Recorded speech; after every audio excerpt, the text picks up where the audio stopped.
Olá, amigos. Para você que não me conhece, eu me chamo Dailin. Sim, o é mudo. Agora, aconselho que pegue uma pipoca ou, nesse caso, prepare sua janta e vem comigo. Ou melhor, com a gente. Ao receber a alta de um hospital psiquiátrico, a gente assume o papel de Randall Purple, um jovem de 23 anos. Bom, a gente não sabe como ele veio parar no hospital ou por que ele tem essa marca no pescoço, que provavelmente seja isso que tu tá pensando. Mas antes de começar, quero dizer que a história que a gente vai abordar hoje tem temas pesados, situações e linguagens adultas. E para algumas pessoas pode ser desconfortável. Dados os avisos, vamos pro vídeo.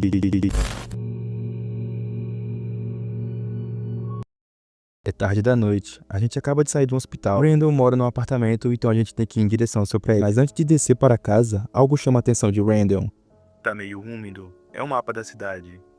Isso deve servir. Ao chegar numa esquina, a gente vê uma placa escrito Heavenwoods Apartamentos. Não recomendado desde 1984. Como isso é reconfortante. Mas bem, ainda é a nossa casa. Hora de irmos. Chegando no prédio, a gente vê que tá trancado. Nosso prota esqueceu que o prédio fecha depois das 9 da noite. Mas ainda bem que nossa chave tava na manga da nossa camisa. A gente deve tomar mais cuidado com essa chave. A gente então segue até o nosso andar e, chegando lá, começa a xeretar o lugar em busca de respostas sem perguntas. Sim, o que eu falei não está errado. Por enquanto, a gente tá na introdução de Randall. Existem muitos mistérios que a gente ainda nem imagina. E eu só quero ter o máximo de informação para evitar surpresas. Olhando em cada porta, o segundo D está vago. O terceiro D está tapado com Gustavos faz um tempo. E o quarto D com uma fita policial. E ao lado uma placa escrito: cena do crime, não entre. Isso tá me lembrando alguma coisa. Bem, indo pro quinto D, Randall disse que alguém se mudou recentemente, mas a gente tem que ir para o nosso AP. Nossa casa é bem pequena, dá pra interagir com quase tudo praticamente. E ao interagir com o armário de remédios, ele disse que vai começar a tomar os remédios por conta própria, sem a ajuda dos enfermeiros. Ele não pode esquecer. Depois, a gente interage com o espelho. Randall disse que odeia quando seu cabelo cresce rápido e que ele deve parar um pouco antes de dormir, já que com cabelo grande, ele se sufoca. Logo, a gente interage com a banheira, mas Randall disse que não gosta de tomar banho. Parece com algumas pessoas aí do canal. E ao explorar mais, a gente acha uma foto de Randall e seu velho amigo Léo. Talvez devíamos ver se ele ainda mora aqui no prédio, mas acho que não. Já fazem mais de um ano. A gente então guarda essa foto e continua explorando mais. E logo a gente acha uma folha. É uma página do diário de Randall. Ele diz: querido diário, consegui meu primeiro apartamento. É pequeno e fica no final do corredor da casa da minha tia e do meu tio. Então tem um pouco de segurança em tê-los por perto. As obras estão indo bem. É o suficiente para pagar o aluguel e as contas. Eu também posso roubar as pizzas que sobrou e guardá-las debaixo da cama. Eles parecem muito bravos comigo ainda, ou decepcionados, como o Nicholas disse. E depois disso a gente vai para a cama, já é tarde e o Randall tá muito cansado. As noites no hospital não foram brincadeira.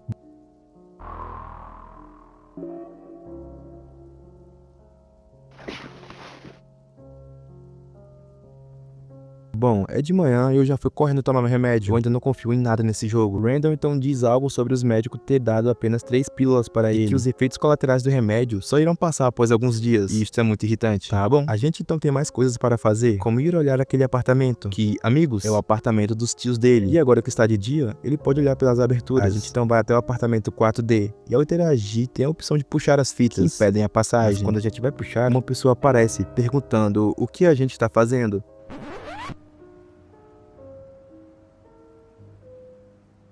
Ela fala que o nome dela é Mia. Randall elogia o nome dela dizendo que é bonito. E ela responde dizendo: valeu, eu também achei quando escolhi. Bom, agora a gente tem um amigo, eu acho. Mia pergunta sobre a gente. Isso leva a gente a deixar o apartamento misterioso e indo para o apartamento de Mia. E lá, ela agradece dizendo: que bom que você veio, eu não tenho amigos e Randall parece muito legal. Mia fala de uma pessoa que se mudou recentemente e pede pra gente ir lá ver e conhecer quem mora lá. Bom, a gente tinha coisa pra fazer, mas a gente vai até o apartamento 2D, onde o suposto morador tinha se mudado. Mas ao bater a porta, ninguém atende. A gente volta e fala para Mia que não tinha ninguém lá. Ela disse que tá tudo bem e que na próxima pega ele. Que isso, cara, o cara só se mudou pra lá. A gente então vai para casa e ao chegar lá, nossa barriga começa a roncar.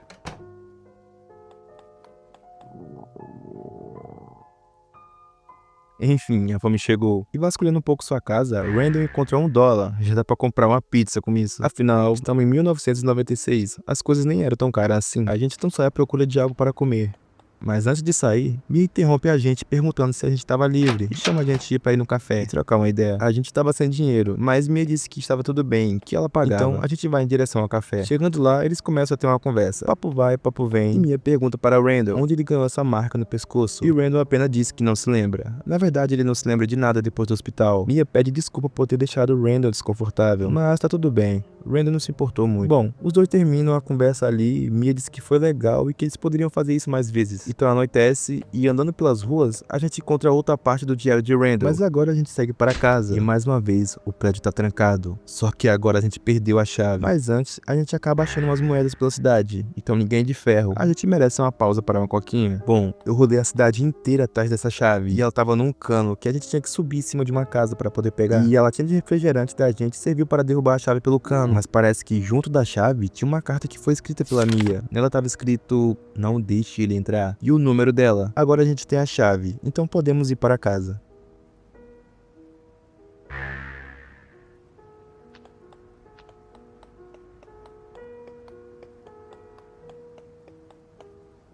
Chegando lá, Randall disse que não lembra de ter trancado a porta, mas vida que segue. Bom, a gente conheceu Mia, batemos um rango e o que resta agora é dormir.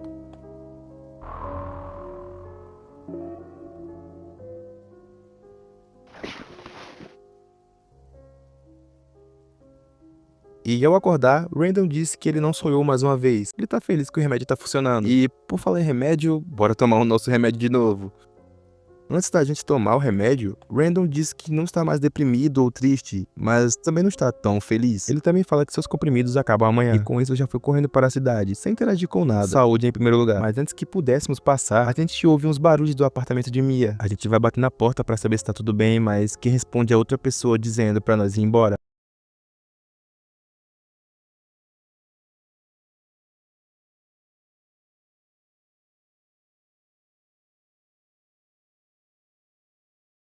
E, bom, a gente não tem muito o que fazer. Mas quando a gente se vira para ir em frente, o efeito do remédio bate forte. Antes, o nosso protagonista nem sentia a tontura desse nível. Então eu achei melhor voltar para casa. Pra quem sabe jogar uma água na cara. Mas quando eu entrei em casa, minha TV estava ligada e eu não me lembro de ter ligado ela. Na verdade, nós nem tem essa opção. Andando mais um pouquinho, eu vi a grade da minha tubulação caída. Alguém invadiu a minha casa. Então após eu consertar aquilo, alguém bate na porta. E quando eu abro, é a Mia, com a maquiagem toda borrada. Parece que ela estava chorando. Randall então pergunta se ela estava bem, mas ela só responde que estava tudo ótimo. Era só um péssimo dia. Então ela chama a gente para ir no posto de gasolina, porque estava precisando tomar um ar fresco e de uma boa companhia. A gente aceita sem mais nem menos. Afinal, a gente estava com fome de novo. Então Mia diz que só vai retocar a maquiagem. Bom, a gente passa na frente do seu apartamento e chama ela, mas ela diz pra gente ir na frente, tá bom? Bom, ao chegar no mesmo local de encontro, ela já estava lá. Como ela chegou primeiro que a gente? Ela disse que usou seu super secreto caminho secreto e ela tem uma bicicleta. É isso. Bom, a gente entra no mercado e dando uma olhada por lá, a gente acha mais uma da página do diário. Bom, após isso, a gente vai conversar com a Mia pra gente sair dali. Afinal, eu tava sem dinheiro, então o que ela comprasse eu comeria. Agora, a gente tá numa espécie de bosque. A Mia então pergunta como a gente tá. Ela não tem muito amigos, porque ela tá ali só tem um mês. Ela fala também que tá se divertindo muito saindo com o Randall e que ela não se preocupa em ser ela mesma perto da gente. Randall então pergunta: você me considera como amigo? Mia então diz que sim, que o Randall é muito doce e sempre acompanha ela para todo canto. Randall diz que nunca teve amigo antes, o que é muito contraditório. Afinal, quem era aquele velho amigo que ele guardou na foto? Será que os dois brigaram? Enfim, Randall diz que não sabe ler quando a pessoa quer estar do lado dele. Ele não sabe notar quando isso acontece. Mia fala que ela gosta de estar do lado dele, que ela repetiria isso quantas vezes for necessário. Randall então agradece e os dois ficam ali até o entardecer. Bom, o tempo passou e é hora de ir pra casa. Mas antes deles irem, Randall então pergunta se Mia estava bem. Mais cedo ele tinha escutado alguém na casa dela. Porém, ela não quer falar sobre isso e disse que só precisava de um tempo. Tá bom? Agora a gente vai para casa, porque já tá muito tarde. E bem, quando a gente chega no nosso andar, um novo personagem aparece. Oi, docinho. Você mora por aqui? E o Randall fica todo corado. Cara, que fofinho. O vizinho então fala que Randall é engraçado. E ele atende pelo nome de Tate. Randall se apresenta para ele. Tate então fala: prazer em conhecê-lo, Randy. Não, Randy não. Apenas Randall, por favor. Então Tate fala que vai entrar em casa e convida Randall. E lá dentro, Tate pergunta como a gente tá e tal. E a gente responde que tá tudo bem, apenas conhecendo gente nova. Bom, logo nós vai embora. E no caminho a gente topa com Mia? Bom, essa é a Amy. E ela tava procurando o parente dela que mora nesse andar. Ela é muito ignorante e responde mal ao nosso protagonista. Randall então fica boladão e diz que é melhor ela ir embora dali. Ó, ele até abaixou os braços, o bagulho ia ficar feio. Ela então pede pra ele sair do caminho dela e vai embora. Agora a gente retorna pra casa. E bem, é hora de ir pra cama.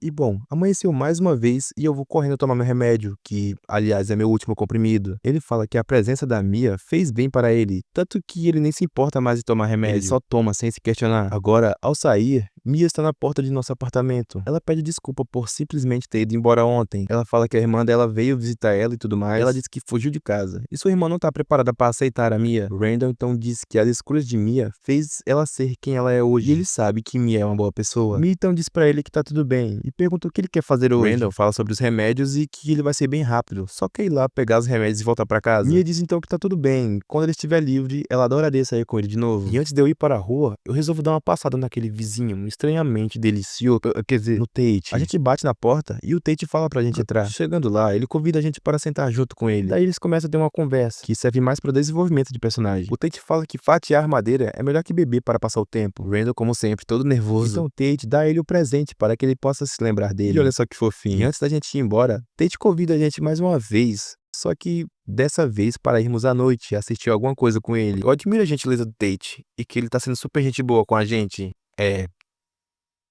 Eu acho que ele quer nos comer. Bom, agora a gente vai na farmácia. A gente tem que conseguir esses remédios. Chegando lá, as portas não abrem e não tem ninguém na farmácia. Na verdade, não tem ninguém na rua e isso que é estranho. Bom, sendo assim, temos que voltar ao hospital psiquiátrico do começo. E chegando lá, a gente entra no hospital e sem recepção nenhuma, a gente vai xeretando tudo. A gente até encontra um mapa do hospital. E, irmão, essa parte é gigantesca e tem puzzle pra caralho. A gente entra num lugar totalmente escuro e fedendo. A gente vai até uma gaveta que tá escrito alguma coisa, mas o Randall não consegue ler. O pior cego é aquele que não quer enxergar, porque meu amigo tá literalmente nítido o nome do indivíduo. Mas agora, a gente segue um rastro de sangue que dá num objeto. E, amigos, segurem as calças, porque o que acontece depois é...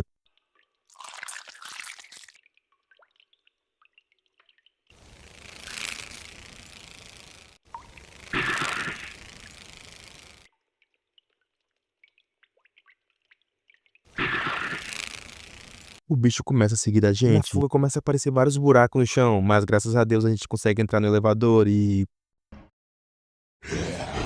Puta que pariu, que bicho insistente, moleque. Bom, a gente consegue despistar o demo e nessas horas eu já tava querendo ir embora, mas eu só saio daqui com meu gadernal.